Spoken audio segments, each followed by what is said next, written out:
नमस्कार, आप news 4 nation देख रहे हैं। बिहार में हुए 2 सीटों पर उपचुनाव के बाद आज मतगणना की जो नतीजे हैं वो सामने आने वाले हैं। दोपहर तक यह साफ हो जाएगा कि जेडीयू के सीएम नीतीश कुमार क्या तीर मारते हैं या फिर आरजेडी की लालटेन को एक बार फिर से लालू यादव जलाते हैं, क्योंकि जिस प्रकार से पुत्र तेजस्वी यादव के साथ उनकी ऊर्जा को लेते हुए और लालू प्रसाद अपनी अनुभव को एक साथ करते हुए चुनावी रैली में निकल चुके थे और साफ कहा था कि चोर दरवाजे से बनी सरकार को इस बार वो हरा देंगे और अगर वो 2 सीट जीत जाते हैं तो सरकार बनाने के जो जितनी कवायदें हैं वो तेज हो जाएंगी और जितने आसार हैं वह बढ़ जाएंगे। आपको बता दें कुशेश्वर स्थान और तारापुर में मतगणना चालू हो चुकी है और इसके लिए कुशेश्वर स्थान में 2 टेबल बनाए गए हैं, जिसमें से पहले टेबल पर पोस्टल बैलेट से जितनी भी मतगणना है वह की जा रही है, तो वही दूसरे टेबल पर ईवीएम के जरिए मतगणना कराई जा रही है। आपको बता दें कि सुबह सुबह तेजस्वी यादव ने साफ आरोप लगाया था सीएम नीतीश कुमार पर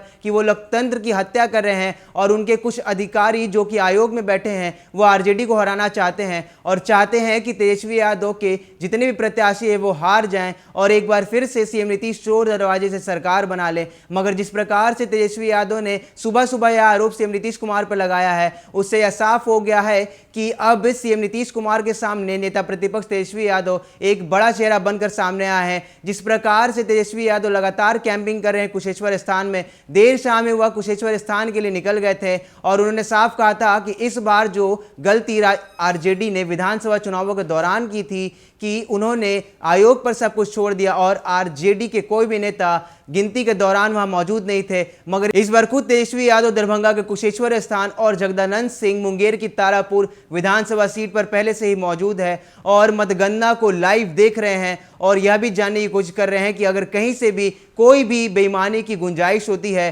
तो उसे तुरंत वहीं पर दुरुस्त किया जाए। देखिए हमारी इस रिपोर्ट में किस प्रकार से 2 टेबलों पर मतगणना लगातार जारी है और दोपहर तक यह साफ हो जाएगा कि तेजस्वी यादव अपनी सरकार कुशेश्वर स्थान और तारापुर में बना रहे हैं या फिर एक बार फिर से सीएम नीतीश कुमार का तीर चलने जा रहा है। देखिए षड्यंत्र रच रहा है, साजिश रच रहा है, लॉजिक इतना पूरी मंत्रिमंडल को बैठा दिया गया, एक एक चीज देखा जा रहा है। भाई आप बताइए, डीएसपी साहब का विधानसभा में प्रश्न हुआ, 1 महीने पहले चुनाव के उनका ट्रांसफर हो जाता है, चुनाव घोषणा होती है, फिर डीएसपी साहब को जो वापस बुला लिया जाता है आईजी कार्यालय और तिलकेश्वर और एक और पंचायत की 25 बूथ की जिम्मेदारी दे दी जाती है।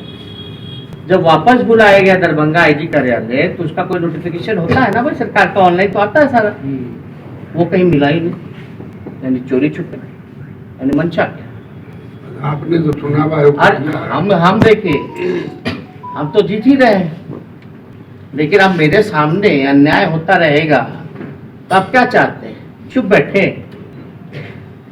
और हमको नहीं लगता कि इतने सबूत देश में किसी भी विपक्ष ने किसी चुनाव गिनती के दौरान या चुनाव के पहले इस तरह से चीजें सार्वजनिक की। और देश में शायद ही पहली बार ऐसा हुआ होगा कि जो धमका रहा है उसको जो है आरोप बना दिया जाता है और कोई घटना हुई हो, ये तो बड़ा मामला है।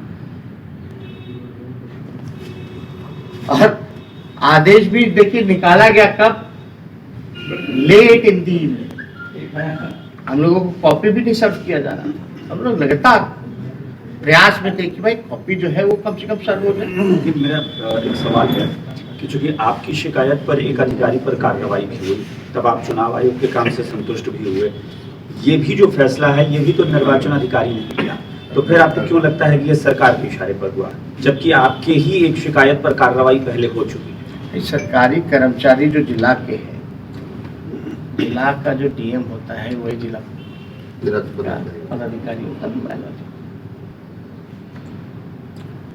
अब फैसला इनको लेना है, ये दबाव में रहते हैं। निर्वाचन आयोग को दिए तो कुछ हुआ कि नहीं, पर कोई एक्शन हो रही है? पहले हम इसको एक्सप्लेन करते हैं, तो रहना तो है उनको, उन्हीं को फैसला लेना, चीज़ों को देखना।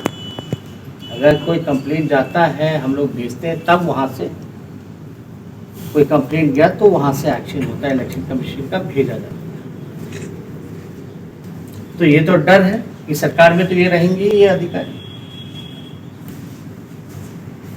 अब जब तक हम कंप्लेन ना करें, जब तक हम आवाज ना उठाएं तो एक्शन क्या होगा?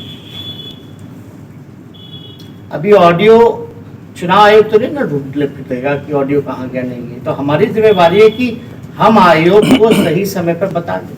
लेकिन कॉन्ट्राडिक्शन नहीं है, आप यही सवाल है कि आप जीत के दावे कर रहे हैं, आप कह रहे हैं कि वो किसी हद तक जा सकते हैं। अब तो फिर आपके यहाँ होने से या आपके प्रेस कॉन्फ्रेंस करने से या आपकी शिकायत करने से क्या होगा? वो अगर कर ही सकते हैं सब कुछ तो सब कुछ करेंगे वो। अब जब हमारे पास जो चीज चोरी हुई है, चोरी तो बहुत होती है, तो फिर आप ये भी मान सकते हैं ना कि जीत ना मिले। चोरी होती है, सामने आ गया चोरी हो रही है तो आप पकड़िएगा। हमने पकड़ा है, आप थाने ले जाओगे, हम थाने लेके गए हैं। अरे मर्डर का भी कानून है, लेकिन मर्डर तो होता ही है ना, तो ये कोई लॉजिक नहीं है। हमने चोरी पकड़ी, हम थाने लेके गए, जो कि इलेक्शन कमीशन है इंडिया का या स्टेट का। हमने विथ एविडेंस जो है सबूत दे दिया है, हमारे हाथ में तो है नहीं कार्रवाई। और ये सवाल जो आप हमसे पूछे, ये बेहतर तो इलेक्शन कमीशन से